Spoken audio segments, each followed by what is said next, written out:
الحمد لله يا رب العالمين الحمد لله يا رب العالمين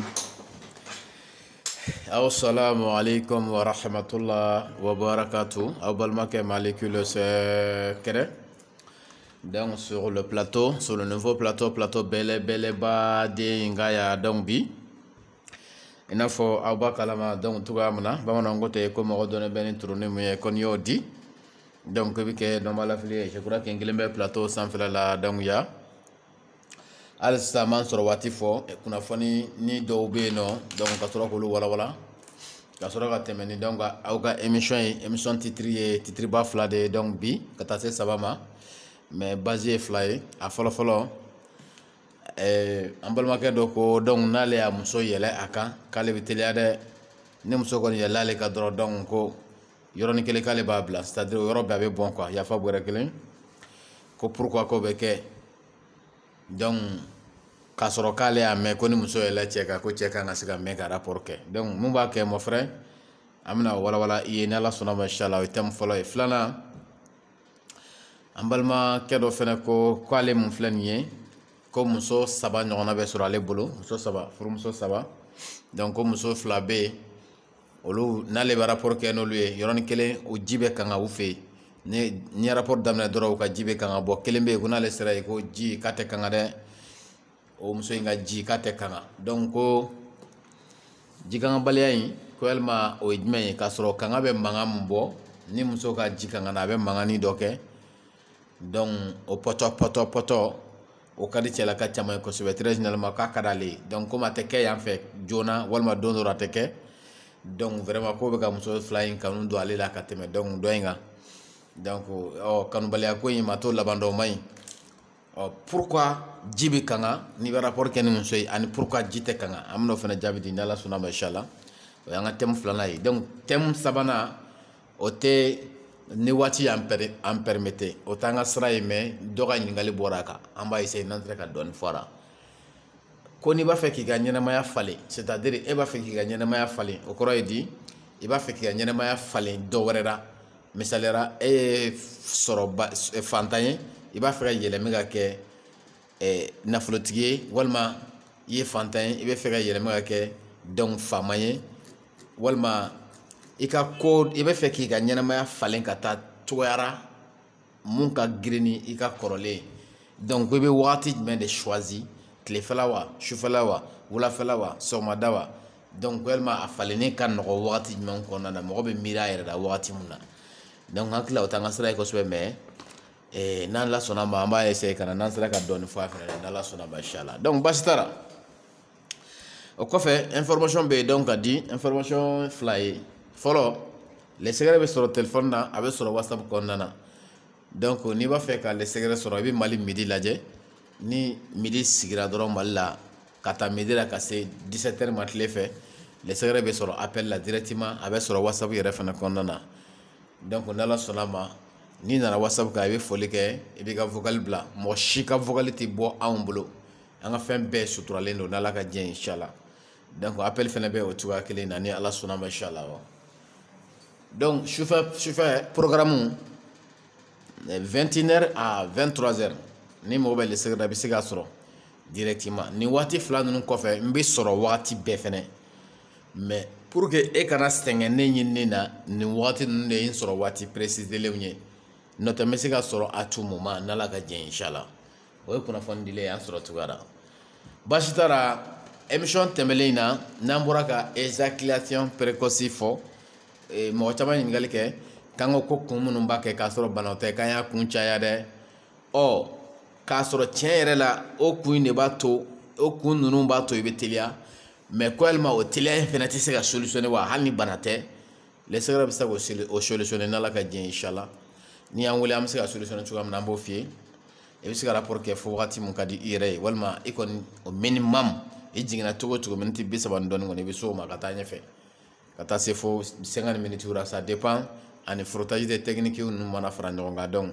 je crois que hali ni bana tira n'i b'a fɛ i ka sumaya rapport la n'i y'an wele an bɛ se k'o kɛ n'Ala ka diɲɛ ye an tɛ sɛgɛsɛgɛ olu ka bilen o y'an ka domaine de ye mɔgɔw b'an dɔn n'o ye ka ban donc a ma se an ka publicité jango la bilen i b'an wele ɲɔbugu ɲɔw de don n'i y'a kow dafa n'ala ka jɛn inshallah i b'a fɛ cogo min na a bɛ kɛ ten baasi t'a d'abord an bɛ se ka na an ka question ma n'ala sɔnna ma inshallah assalamu alaikum d'abord wa rahmatullah wa barakatuh le secret a seginna ka na donc turuni ma dɛ o kɔrɔ ye k'a fɔ an balimacɛ ka ɲininkali biyan ko ni ale ka muso ko n'a yɛlɛla kan donc ko ale k'a bɛ bɔn joona ko pourquoi ko bɛ kɛ mon frère ni muso yɛlɛla cɛ kan yɛlɛncogo ye yɛlɛncogoba fila de ye nka i ka dɔn k'a fɔ en général ni muso yɛlɛlen bɛ cɛ kan n'i y'a ye i bɛ bɔn joona contrôle de bɛ bɔ cɛ bolo parce que ni muso yɛlɛla cɛ kan muso bɛ contrôle bɛɛ de ta donc ni muso ye contrôle ta contrôle tɛ kɛ e bolo o la i t'a dɔn i kan ka bɔn ani i t'a dɔn i man ka bɔn a bɛ e hakili la e hakili bɛ ka boli diya dɔrɔn de nɔfɛ bon muso t'a dɔn n'a sɔrɔ e kan ka bɔn muso t'a dɔn n'a sɔrɔ e man ka bɔn c'est à dire i kan ka bɔn nin cogoya in na walima i man ka bɔn nin cogoya in na o dɔnni tɛ muso bolo muso baselen bɛ a ka plaisir dɔrɔn de kan a bɛ ka frottage de dɔn i ma o la contrôle bɛ muso bolo e bɛ se ka bɔn k'a sɔrɔ e yɛrɛ ka laɲini tɛ o ye pourquoi donc munna o bɛ kɛ parce que ni a sɔrɔ e yɛlɛlen bɛ muso kan sisan yafa bɔra kelen n'i bɛ ka rapport kɛ ni muso ye n'i bɛna bɔn e bɛ se k'i jɔ parce que sensation dɔ bɛna i farikolo la k'a fɔ i b'a fɛ ka bɔn dɛ e bɛ se k'i jɔ pour que ka bɔnni in bali fɔlɔ o la contrôle bɛ e bolo parce que e yɛrɛ de bɛ ka i ka frottage kɛ walima i bɛ ka rapport kɛ i taara muso ka vagin kɔnɔna yɔrɔ dɔ toucher donc i y'o toucher diya y'i frapper kojugu nege diya o diya y'i frapper kojugu donc jiko k'a bɛ bala ka na i ma i bɛ se k'i jɔ kelen walima i bɛ se k'i retirer yɛrɛ ka i bɛ retirer ka bɔ vagin yɛrɛ la pour éviter de éjaculer i m'a faamuya pour éviter de éjaculer c'est-à-dire ka se ka bɔnni bali quoi i m'a faamuya donc toujours o b'a sɔrɔ contrôle bɛ e de bolo parce que i bɛ ka frottage kɛ walima i bɛ ka rapport kɛ i tora rapport la muso nana a tɛgɛ don i kɛrɛ na cɛ dɔw bɛ excité ten walima a nana tɛgɛ da i kɔ la ou bien a nana sin ninnu mɛlɛkɛ moloko donc cɛ dɔw bɛ fɛnɛ ni magara olu sinw na olu fɛnɛ bɛ bɔn joona yɔrɔ dɔ mun ye i jama yɔrɔ ye muso nana ka na maga yen na ji ko k'a bɛ bala ka na i ma i bɛ se k'i jɔ walima i bɛ se ka muso empêcher donc o ko in na parce que mun na i ye sensation sɔrɔ i fari la k'a fɔ ji b'a fɛ ka na i ma donc i bɛ se k'i jɔ walima i bɛ se ka o problème éviter pour que ji kana na i ma i kana na bala ka donc bon o kɔrɔ k'a fɔ i bɛ ka rapport mun kɛ contrôle bɛ donc i bolo i y'a faamuya donc sisan ni e ye muso yɛlɛ i kan sisan muso t'o dɔn bon muso kɔni bɛ a ka sigi ka wuli la dɔrɔn ni ji ko k'a bɛ na e ma k'a sɔrɔ e bɛ muso kan e bɛ se k'i jɔ de bon n'a sɔrɔ muso bɛ e kan ni ji ko k'a bɛ na e ma est ce que muso b'a dɔn ko ji bɛ na e ma muso t'o dɔn donc ni ji bɛ na e ma i b'i jɔ pourquoi parce que cɛya kunkolo bɛ taa ni ka segin mun kɛ vagin kɔnɔna na n'i jɔ ni ji b'a fɛ ka na ni i frottage kɛ dɔrɔn donc dɔ bɛ fara diya kan ji bɛ na donc n'i jɔ cɛya kunkolo jɔlen bɛ to yɔrɔnin kelen o la ji mana mɛn ni cɛya tɛgɛ kunkolo tɛ ka mouver ji fɛnɛ tɛna donc i b'a ye ji bɛ segin quoi donc o kɔrɔ de k'a fɔ e y'i jɔ de bon normalement n'a sɔrɔ muso b'a kalama k'a fɔ ko ji bɛ ka na i ma muso fɛnɛ kan k'o ɲɔgɔnna de kɛ bon muso t'o dɔn ale kɔni continue b'a ka diya fɛ dɔrɔn an ka taa ale bɛ k'a vasi bon hali ni sensation nana e ma ni ji b'a fɛ ka na i ma soit i ka muso bɔ a kalama k'a k'a jɔ walima i ka muso pousser ka bɔ i kan bon ne kɔni dalen to ten muso ka taa ni ka segin e ka cɛya kunkolo muso bɛ taa ni ka segin mun kɛ e fɛnɛ ka cɛya kunkolo bɛ ka taa ni ka segin kɛ donc ni ji nana e ma dɔrɔn a bɛ tila i la i se ma ko t'a la parce que o rapport kɛcogoya in contrôle tɛ e bolo a bɛ muso bolo donc o de b'a to ji bɛ na i ma joona c'est à dire o de b'a to i bɛ bɔn joona donc k'i y'a mɛn k'a fɔ ko cɛ dɔ ko ni muso yɛlɛla i kan k'a bɛ se ka kɛ sababu ye ka cɛ bila ka résister c'est à dire a bɛ se ka kɛ sababu ye cɛ tɛ bɔn joona a tigi ma nkalon tigɛ parce que muso ka yɛlɛ cɛ kan kɛcogoyaba caman de b'a la bon belebeleba fila an bɛ kuma o kan kelen bɛ cɛ teliya ka bɔn mais kelen b'a to cɛ tɛ teliya ka bɔn kosɛbɛ donc an b'o préciser dɔrɔn ka tɛmɛ mun b'a to cɛ bɛ teliya ka bɔn muso caman de b'o kɛ n'u yɛlɛla cɛ kan olu bɛ frottage d'i ma i n'a fɔ e yɛrɛ bɛ frottage d'u ma donc cogoya mun na c'est à dire u bɛ sigi ka jigin kɛ ka sigi ka jigin ka sigi ka jigin a b'a wuli k'a sigi a bɛ sigi ka jigin kɛ donc ni muso b'o kɛ contrôle bɛ muso bolo a yɛrɛ ale fɛnɛ vagin kɔnɔna yɔrɔ mun b'ale ci a bɛ se k'i sigi ka t'o fan fɛ pour que e ka sexe ka se o yɔrɔw la walasa ale ka caman sɔrɔ damu na donc i b'a sɔrɔ o yɔrɔ ninnu dɔw fana bɛ yen nɔ diyaba de bɛ sɔrɔ yen n'e ka sexe kunkolo taara don yen 1 2 3 dɔrɔn ji bɛna e ma k'a sɔrɔ i semako taara bon muso t'o dɔn donc o sigi ka wuli o de bɛ se ka cɛ caman labɔn joona parce que contrôle bɛ tila i la contrôle t'i bolo yɛrɛ ji bɛna i ma k'a sɔrɔ i tɛ se k'a bali parce que contrôle bɛ muso de bolo donc o ye a belebeleba fɔlɔ ye filanan mun bɛ se k'a to cɛ tɛ bɔn joona mun bɛ cɛ résister yafa bɔra kelen o ye ni muso sigira a k'i sigi pewu yɛrɛ de ka frottage ɲini voisin kɔnɔna fɛ k'a sɔrɔ ale ma wuli ka sigi donc kɔkɔrɔ a sigilen sexe bɛ donnen a k'i jɔsi ka taa ni ka segin kɛ cɛ sanfɛ ka jɔsi k'a sɔrɔ a ma to k'i wuli k'a b'a sigi donc n'o kɛra pressionnage dɔ bɛ kɛ cɛ ka cɛya kan bon cɛya tɛ fiɲɛ fɛnɛ sɔrɔ donc ni cɛya tɛ fiɲɛ sɔrɔ joona ni pression ba bɛ k'a kan o bɛ se ka cɛ bila ka résister donc dɔ b'a fɔ ko pourquoi n'i b'a fɛ k'o dɔn n'i ye manani utiliser i mana teliya cogo o cogo n'i ye manani utiliser dɔ bɛ bɔ i ka teliya la mɔgɔ mana fɔ k'ale ka rapport janya k'a tɛ tɛmɛ hali 1 minute kan n'a ye manani utiliser don o don hali n'a kɛra 5 minutes ye o don a b'o kɛ pourquoi parce que pression ani fiɲɛ de bɛ tigɛ cɛya la donc ne pression ni fiɲɛ tigɛra cɛya la cɛ mana teliya cogo o cogo i bɛ se ka sumaya dɔɔni donc muso mun ka kegu ni yɛlɛla cɛ kan n'i sigi ka ban i b'i sigi pewu de ka sɔrɔ k'i yɛrɛ jɔsi cɛ kan donc k'a sɔrɔ i ma wuli ka to k'i sigi n'i wulila cɛya bɛ fiɲɛ ta donc n'i sigira pewu fɛnɛ voisin fɛnɛ kɔnɔ na pression de b'a la donc o pression bɛ cɛya impressionner donc a tɛ fiɲɛ sɔrɔ o la muso bɛ taa ni ka segin kɛ cɛ ka ten k'a sɔrɔ a ma wuli k'a sɔrɔ a ma to ka wuli k'a bɛ sigi quoi n'o kɛra pression bɛ kɛ cɛya kan donc n'o kɛra cɛ tɛ bɔn joona a bɛ mɛn k'a sɔrɔ donc a ma bɔn donc i b'a ye muso fila la kelen bɛ yen n'o yɛlɛl'i kan e bɛ bɔn joona mais kelen bɛ yen n'o yɛlɛl'i kan i tɛ bɔn joona yafa bɔra kelen o ye technique de ye muso yɛrɛ ka frottage la donc mun bɛ nin faamuya la ani mun tɛ nin faamuya la n'olu bɛ ka rapport kɛ ni i ye i b'a ye dɔ in na i bɛ bɔn joona mais dɔ in na i tɛ bɔn joona a fila bɛɛ dun ye yɛlɛnka ye bon différence fila mun b'u ni ɲɔgɔn cɛ o de ye nin ye n'Ala ka jɛn inchallah donc n b'o kɛ ka o yɔrɔ datugu mon frère n'i y'a mɛn i bɛ bɔn joona i b'a fɔ a ye k'a ka position a kɛ cogoya falen i n'a fɔ an y'a f'i ye cogoya min na i b'o fɛnɛ lajɛ a ka ca Ala fɛ i bɛ se ka résister c'est à dire i bɛ se ka mɛn o na ka tɛmɛ donc dɔ in kan parce que dɔ in kɔni na pafu don ji nana e ma a bila la parce que muso t'a dɔn n'a sɔrɔ ji bɛ ka n'i ma ou bien a tɛ ka na i ma mais ni e yɛrɛ de bɛ k'i ka frottage kɛ ni ji bɛna e ma e b'a dɔn i yɛrɛ farikolo la i ni na i hakili la k'a fɔ nin ye ji natɔ ye donc i bɛ se k'i retirer walima i bɛ se k'i jɔ ji bɛ segin bon muso t'o dɔn o la sensation min na e fari la o bɛ na muso b'a ka ko kan directement paf ji bɛna i ma k'a sɔrɔ i semako t'a la donc a kɔrɔ y'o de ye très généralement donc ka caya basi t'a la Ala k'an bɛn sɔgɔma kan o faamuyara basi t'a la donc sisan an balimacɛ ko kanga ko k'a bɛ rapport kɛ n'a musow ye ko dɔ bɛ yen ko bɛ kanga dɔ bɛ yen mais ko tɛ kanga donc ko kanga ko in na ko pourquoi muso dɔ bɛ kanga pourquoi muso dɔ tɛ kanga parce que ko kanga in n b'ale plaît o kɔrɔ ye ale bɛ diya mun sɔrɔ kanga yɛrɛ mankan na donc a n'a bɛ frottage la a n'a bɛ damu mun d'ale ma a bɛ muso yɛrɛ ko ja a bɛ rapport di ale ye donc fɛn min b'a rapport diya cɛ la ani fɛn min b'a rapport diya cɛ ye o fɛn in bɛ muso kanu don cɛ la parce que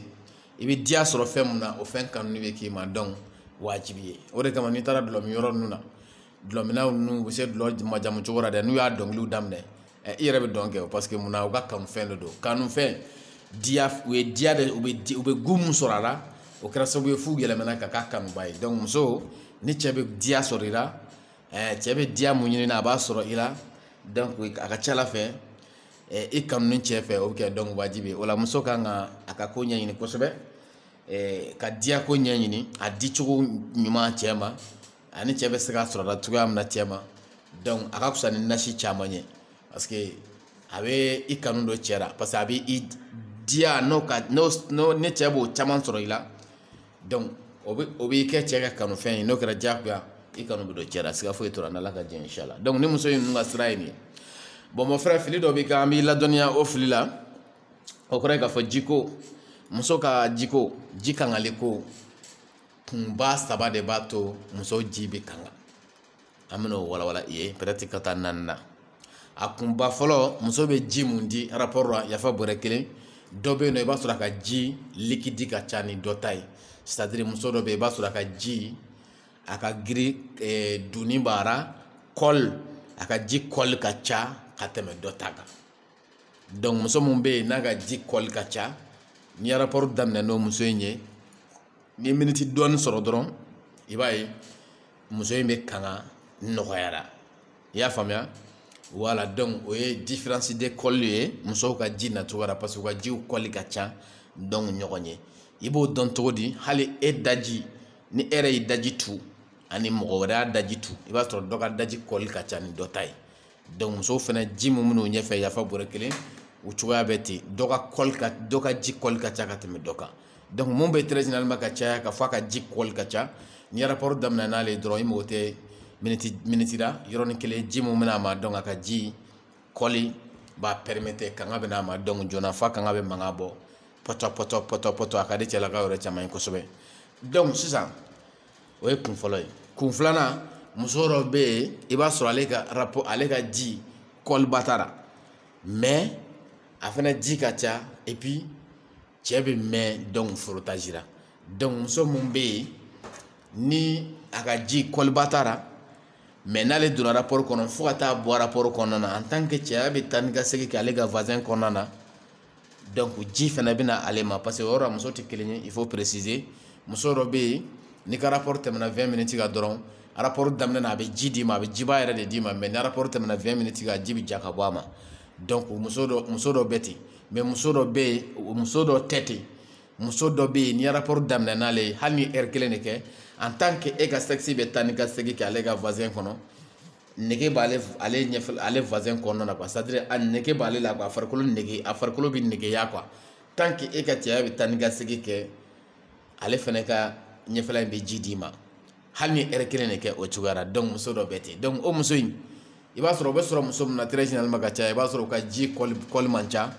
et puis u ka ji tɛ ji dunnenbaw ye kosɛbɛ parce que a ji bɛ mɛn ka na quoi ni ji bɛ mɛn ka na a bɛ sanuya fɛ de ka caya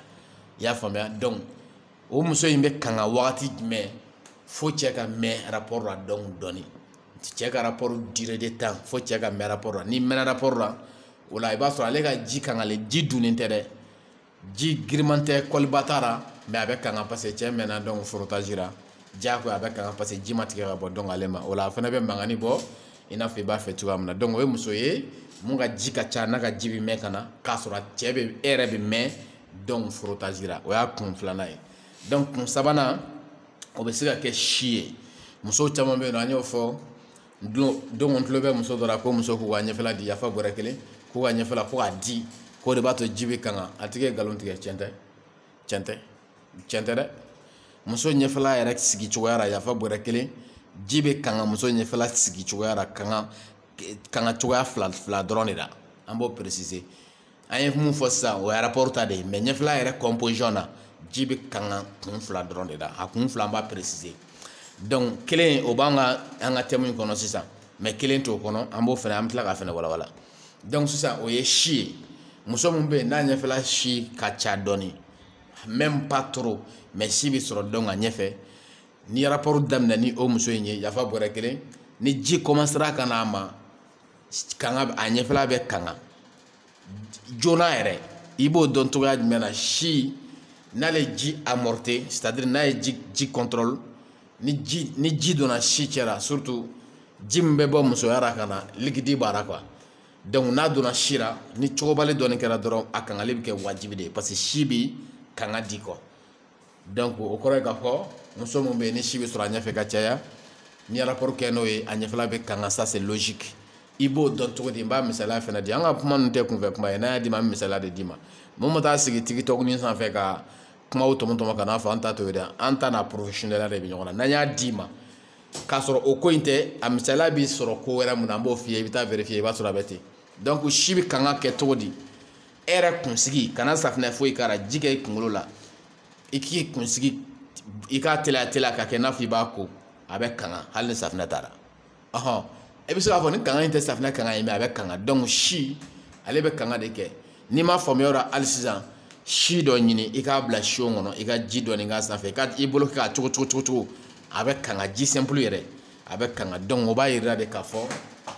kuma tɛ n'i ye safinɛ kɔni don a la n'i ye safinɛ don i fari la si bɛ yɔrɔ minnu na olu de bɛ kanga ka tɛmɛ si tɛ yɔrɔ minnu na pourquoi parce que si bɛ kanga de di quoi donc muso mun bɛ ni si bɛ k'a ɲɛfɛ ni i rapport daminɛ n'ale ka sɔrɔ ji dɔɔni b'a la dɔrɔn a ɲɛfɛla bɛ kanga ça c'est logique donc ni mun ko ko ka ɲɛfɛla si di ko de b'a kanga o tigi a ka kuma tɛ kɛ sababa ye walima a tɛ ko in dɔn mais a y'a fɔ a t'a dɔn donc nin ye kun sabanan ye mun bɛ se ka muso ka ɲɛfɛla kanga i y'a faamuya donc nin y'a kun sabanan de ye n'Ala ka diɲɛ inchallah o la ɲɛfɛla si bɛ kɛ baasi ye walima a tɛ kɛ baasi ye an k'o fana an k'an profiter k'a yɔrɔnin walawala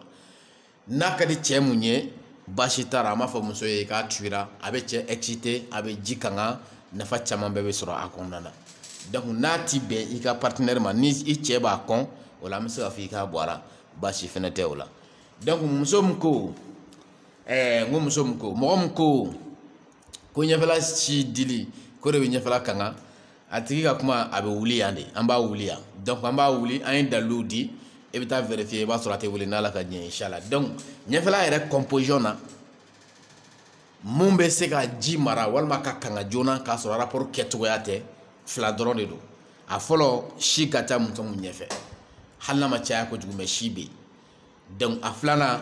minnu ka lèvre ka bon muso dɔw bɛ yen i b'a sɔrɔ yafa bɔrɛ kelen u lèvre ka bon n'i y'a ye i b'a sɔrɔ a fununen don ɲɛfɛ donc olu lèvre o ye sogo de ye mun ka ca u ɲɛfɛla donda in na yafa bɔrɛ kelen ni ji nana a bɛ ji amorter a bɛ ji contrôle joona donc ji bɛ mɛn a na k'a sɔrɔ a ma fiɲɛ tɛ girin ka don a kan k'a ja o la ni cɛ ka taa ni ka segin dama kɛra dɔrɔn donc a bɛ se ka kanga di o ye minnu lèvre ka bon ni an b'a fɔ o ma lèvre baw fo i b'a sɔrɔ u ka ɲɛfɛla fununen don donc dɔɔni olu yɛrɛ ɲɛfɛla dancogoya la a bɛ se ka ji mara ji nalen kɔfɛ de ko don ji nalen kɔfɛ de ko don a bɛ se ka ji mara ka kanga joona ka tɛmɛ minnu ka lèvre ye lèvre jalani ye kan donc o kɔrɔ tɛ k'a fɔ fɛnɛ ta tɛ kanga da a bɛ kanga mais ɲɛfɛlaw dilancogoya la ni sira fila dɔrɔn don si walima mun ɲɛfɛla sogobu ka ca walima a sogobu ka bon donc dɔɔni donc o ye n'Ala sɔnna ma jaabiw de ye an bɛna jaabi minnu di donc mon frère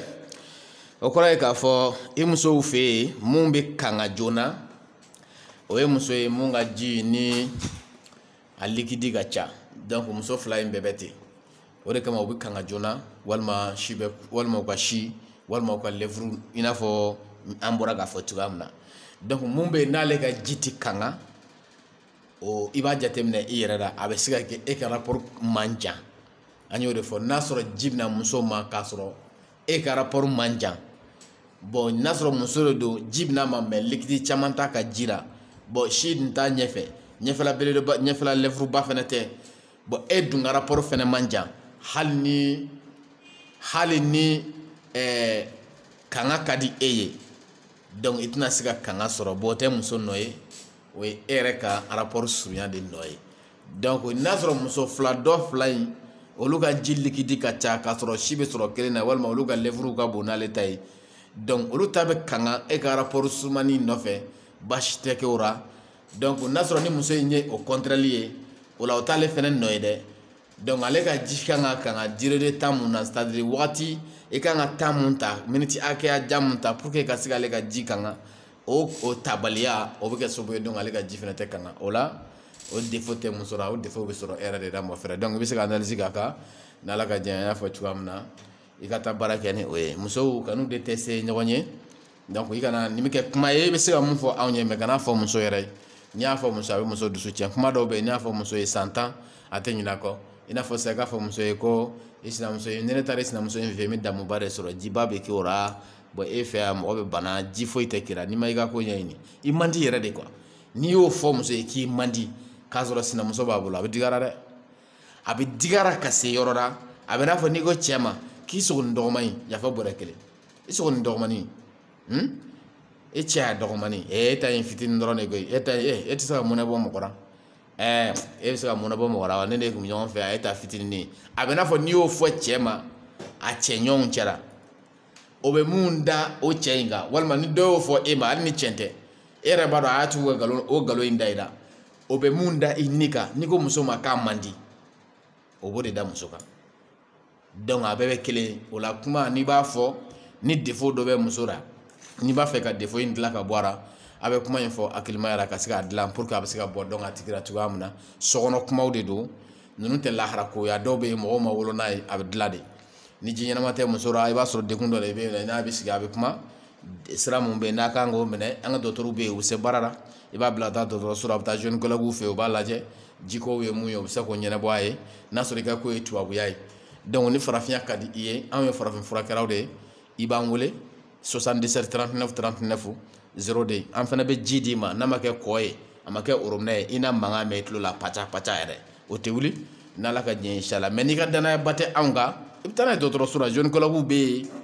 u bɛ se baara la denmisɛnnin dɔw tilala kalan na u bɛ kow ɲɛdɔn n'ala ka diɲɛ inchallah donc n'i ka danaya bɛ anw kan i b'an fana wele an fana b'an ta in ɲɛdɔn de n'ala ka diɲɛ ye donc n'ala sɔnna ma inchallah n'anw fana ka jan i ma walima halisa i ka danayaba tɛ anw kan furakɛlikɛlaw bɛ fan bɛɛ fɛ minnu bɛ ko in ɲɛdɔn mais i k'a minɛ mɔgɔ bolo mun ka domaine don n'a bɛ ko in ɲɛdɔn i b'a dɔn cogo di ko mɔgɔ bɛ ko dɔn i b'a ka baara lajɛ a bɛ ka mun kɛ a mɛnna na wa parce que n'i ti ko n'i t'a dɔn i tɛ se ka mɛn a na kelen filanan a bɛ ka mun fɔ techniquement hakilimaya la est ce que a bɛ k'a détailler hakili bɛ don mun nɔfɛ ka taa sɔgɔbɛ k'a sɔrɔ nin tɛ wuli est ce que a ka kumadenw sigicogo b'o di wa n'o fila dafara dɔrɔn kɔrɔ o tigi b'a ka baara dɔn hali n'i ma deli k'a tigi y'a ɲɛna n'ala ka jɛ inchallah donc hakili la an ye mun sɔrɔ ka fɔ aw ye bi o de ye nin n'ala sɔnna ma inchallah donc toujours Malik le secret ne de bɛ plateau belebeleba de in ka yan bi i n'a fɔ a yɛrɛ b'a kalama donc cogoya min na n'ala sɔnna n'a b'a ɲini internet sɔrɔ i b'a sɔrɔ Malik le secret i b'a sɔrɔ internet kan n'i b'a fɛ ka an ka daw gosi 77 39 39 0 de n'i ye da gosi da na yɛlɛ ni dama yɛlɛ dama de ka ca dɔɔni donc kɔfɛ daw u na yɛlɛ i ye n'ala ka jɛ inchallah fɛn caman bɛ an bɛ minnu régler cɛya fanfɛla musoya fanfɛla kɔnɔna adamaden kɔnɔna problème caman na ani fɛn wɛrɛ caman minnu n'an t'an da se olu bɛɛ ma k'o fɔ groupe fana b'an bolo n'ala sɔnna an ka groupe bɛ marcher su ani tile leçon bɛ da kan minnu ye leçon professionnelle yaw ye tafe kɔnɔna kibaruya ni kursi kɔnɔna kibaruya ni yɛlɛla ka cɛ musoya fanfɛla kɔni i bɛ kɛ maître ye o tɛ wuli n'ala ka jɛ inchallah assalamu alaikum wa rahmatullah wa barakatuh